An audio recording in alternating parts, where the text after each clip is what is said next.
ॐ अज्ञानतिमिरान्धस्य ज्ञानञ्जनशलाकया चक्षुरुन्मिलितं येन तस्मै श्रीगुरुवे नमः। हरे कृष्ण। आप सभी का स्वागत है ब्रह्मचर्य कृष्ण कॉन्शियसनेस के अगले सत्र में। तो हम शुरू करेंगे क्लैनलीनेस। आप जानते हैं कि भक्ति में क्लैनलीनेस कितना इंपॉर्टेंट है। ऐसा कहा जाता है cleanliness is next to godliness. और धर्म के जो 4 पिलर हैं उनमें से एक यही है जिसको हम पवित्रता भी कह देते हैं। इसके अंदर बहुत सारी चीजें आती हैं। पवित्रता में हृदय की पवित्रता, मन की, और एक्सटर्नल क्लीनलीनेस भी आती है।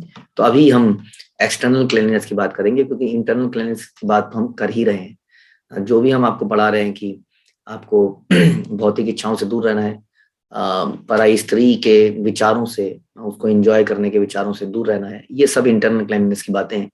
लेकिन उतना ही जरूरी है इंटरनल क्लीनलीनेस, क्योंकि हमने देखा है कि यदि हमारा शरीर साफ स्वच्छ नहीं होता है तो हमारे विचारों पर भी उसका प्रभाव पड़ता ही है। हम जानते ही हैं कि कैसे प्रकृति के 3 गुण हमारे विचारों पर प्रभाव डालते हैं। फॉर एग्जाम्पल, यदि हम सो के उठते हैं सवेरे, और या हम कभी बहुत गंदे कपड़े पहने होते हैं, तो हमारे विचारों में वो सात्विकता नहीं आती है जो कि नहा सोने के बाद नहा धो के साफ सुथरे कपड़े पहन के विचार आते हैं। तो क्योंकि ये सारी चीजें हमें प्रभावित करती हैं, हमारे विचारों को प्रभावित करती हैं, इसलिए बड़ा जरूरी है कि हम लोग अपने आप को बहुत ही साफ सुथरा रखें। अगर हम अपने शरीर को ही साफ नहीं रख पाएंगे, तो अपने मन को, जिसमें कि हजारों सालों से ये गंदगी बैठी है, उसको साफ कैसे रख पाएंगे? क्योंकि शरीर को साफ करना कंपैरेटिवली बहुत आसान है। प्रभुपाद कहते थे कि यदि आप क्लीन नहीं है तो कृष्ण आपसे बहुत मील दूर रहेंगे। जैसे किसी गंदे व्यक्ति से हर कोई दूर रहता है कि बदबू आती है, तो अगर ये आप क्लीन नहीं है तो कृष्ण आपसे बहुत दूर रहेंगे। प्रभुपाद हमेशा चाहते थे कि इस्कॉन के भक्तों में एक अद्भुत क्लीनलीनेस होनी चाहिए। इसलिए आप देखते हैं कि इस्कॉन के मंदिर जो है बिल्कुल ट्रेडिशनल मंदिरों जैसे नहीं है, जैसे हम देखते हैं भारतवर्ष में। मंदिरों में अक्सर इस्कॉन के बाहर जाएंगे तो काफी गंदगी दिखेगी आपको, चमचमाते हुए नहीं दिखेंगे। इस्कॉन के मंदिर आप देखेंगे, उसके फर्श, उसकी दीवारें, उसके डीटीज, सब कुछ एकदम चमचमाता होगा। पुजारियों के कपड़े एकदम चमचमाते साफ कपड़े होंगे। तो इसलिए प्रभुपाद चाहते थे कि रिवॉल्यूशनरी क्लीनलीनेस हमारे अंदर होनी चाहिए, हमारे इस संप्रदाय में होनी चाहिए। और क्लीनलीनेस से हम लोग हमेशा सात्विक रहते हैं और हमारे विचार हेल्दी रहते हैं। अनक्लीनलीनेस क्या है? ये तामसिक है। जैसा मैंने बताया कि यदि हम अनक्लीन है, साफ सुथरे नहीं है, नहाए धोए नहीं है, तो हमारे विचारों में भी उसका प्रभाव पड़ता है। हमारे विचार भी तामसिक हो जाते हैं, क्योंकि अनक्लीनलीनेस, गंदगी, तामसिक है। और ये कोई भी इसको पसंद नहीं करता है। खासतौर पर ब्रह्मचारियों के लिए विशेष है, क्योंकि ब्रह्मचारी जीवन, जैसा हमने सुना, कि डिसिप्लिन का जीवन है। ऐसा बताया गया शास्त्रों में। शास्त्रों में सुनते हैं कि कलयुग का एक लक्षण ये होगा, श्रीमद् भागवत बताती है कि ब्रह्मचारी अनक्लीन होगा। ब्रह्मचारी को बहुत ही अव्वल दर्जे का क्लीन रहना है, क्योंकि इस वक्त वो विद्या को ग्रहण कर रहा है, ज्ञान को ग्रहण कर रहा है, भगवान के, आत्मा के। इसलिए बड़ा जरूरी है कि ग्रहण करते हुए उसके विचार, उसका शरीर एकदम स्वच्छ और साफ सुथरा हो। तो एक्सटर्नल क्लीनिंग जो है, इसके अनुसार हमें क्या क्या करना चाहिए, अब इसके बारे में चर्चा करते हैं। तो कम से कम हम दिन में कहते हैं कि 3 बार नहाना चाहिए। सवेरे में, संध्या के समय, मतलब दिन में, दिन की संध्या के समय, और रात के, शाम की संध्या के समय। 3 बार अगर हम नहाए तो बहुत अच्छा है। नहीं तो हम 2 बार तो कम से कम नहाए, सवेरे और शाम को। अक्सर इसका पालन करना चाहिए। अगर बेयर मिनिमम क्या है, अगर ये भी 2 बार भी नहीं ना कोई नहा पा रहा है, तो सवेरे उठ के तो नहाना बिल्कुल अनिवार्य है। कम से कम रिक्वायरमेंट सवेरे उठ के नहाना है। नहीं तो बेटर है कि हम कम से कम 2 बार नहाए, सवेरे और शाम को, क्योंकि दिन में हम लोग कहीं स्कूल है या कभी जॉब है इत्यादि है। उसके बाद में जब हम मल त्यागते हैं, मल त्यागने के बाद हमें जरूर नहाना ही चाहिए। नहाते हुए जरूरी नहीं है कि हम साबुन लगाएं रोज। रोज साबुन लगाना जरूरी नहीं, क्योंकि पानी अपने आप में प्यूरिफाइंग है। लेकिन हम इंश्योर करें कि हम शरीर को रगड़ें, खासतौर पे कुछ ऐसी जगहों में जहां बार बार हाथ नहीं जाता है या गंदगी हो जाती है, जैसे हाथ के नीचे प्राइवेट पार्ट्स की तरफ, उस अच्छे से नहाएं, पानी डालें, उसको रगड़ें। जो हमारा मूत्र त्यागने का जो है, उसको उसको उसको अच्छे से, क्योंकि उसमें कई बार गंदगी जमा होने लगती है, उसको अच्छे से हम साफ करें। तो ये बड़ा जरूरी है। उसी तरह से हम यदि नहाते हैं, हम यदि सोते या सो जाते हैं 1 घंटे से ज्यादा, जब भी हम 1 घंटे से ज्यादा सोते हैं, तो उसके बाद हमें नहा लेना चाहिए, क्योंकि हम तमोगुण में चले जाते हैं। नहाते हुए हम लोग गमछा यूज करते हैं अपने आप को पोंछने के लिए। तो गमछे को रोज नहाने के बाद धोना अनिवार्य है। हाँ, उसको साबुन से एकदम रोज धोना अनिवार्य नहीं है, एटलीस्ट पानी से निकालना अनिवार्य है। साबुन से धोना भी जरूरी है, लेकिन रोज साबुन से धोना जरूरी नहीं है। तो यदि हम यूज किए हुए टॉवल से दोबारा अपने आप को पोंछते हैं, तो उसी तरह से है जैसे कि कहते हैं ना कि हाथी नहा के आता है और अपने ऊपर फिर से धूल डाल लेता है। तो इसलिए गमछा इसलिए हमें पतला यूज करें। यदि मोटे मोटे टॉवल यूज करेंगे तो डेली धोना पॉसिबल नहीं है, क्योंकि वो सूखते ही नहीं है। इसलिए पतले टॉवल यूज करें, उससे नहाने के बाद हर बार उसके बाद पोंछने के बाद उसको पानी में निचोड़ें और सुखा दें, और बीच बीच में उसको साबुन से भी धोएं।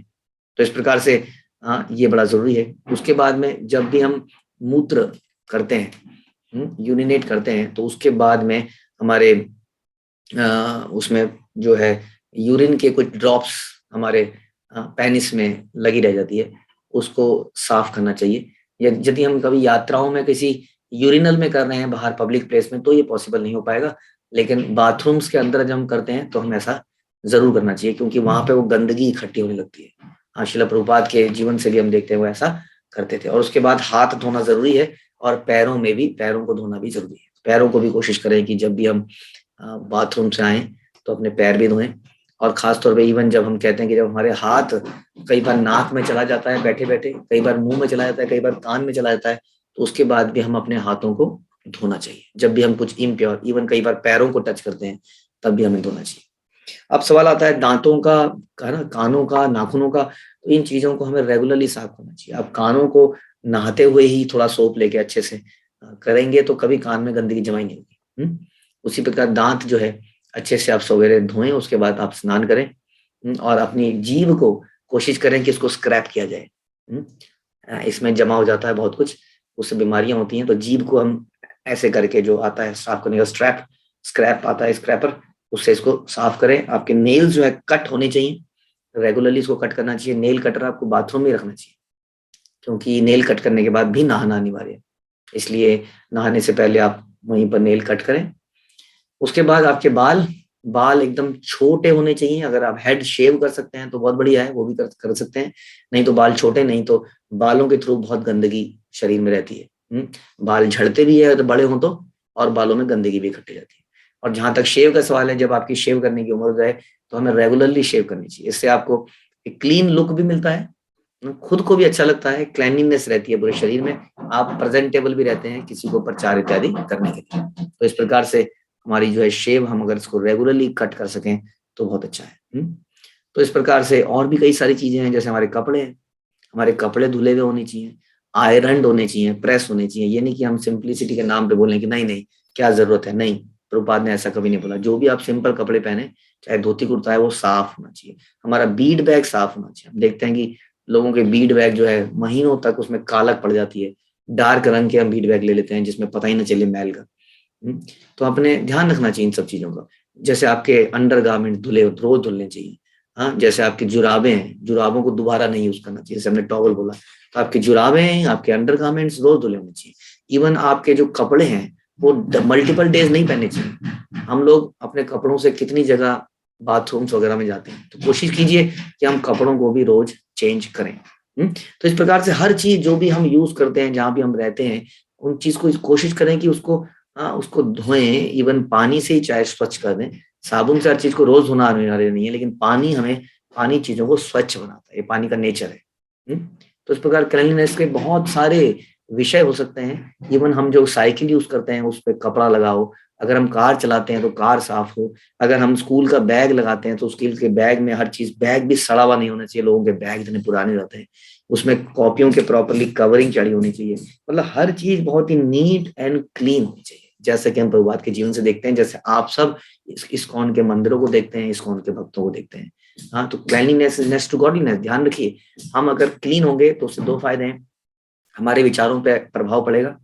दूसरा दूसरा व्यक्ति हम जब देखेगा तो उसके अंदर सतोगुण विचार आएंगे, वो आपसे मिलना चाहेगा, वो आपसे बात करना चाहेगा।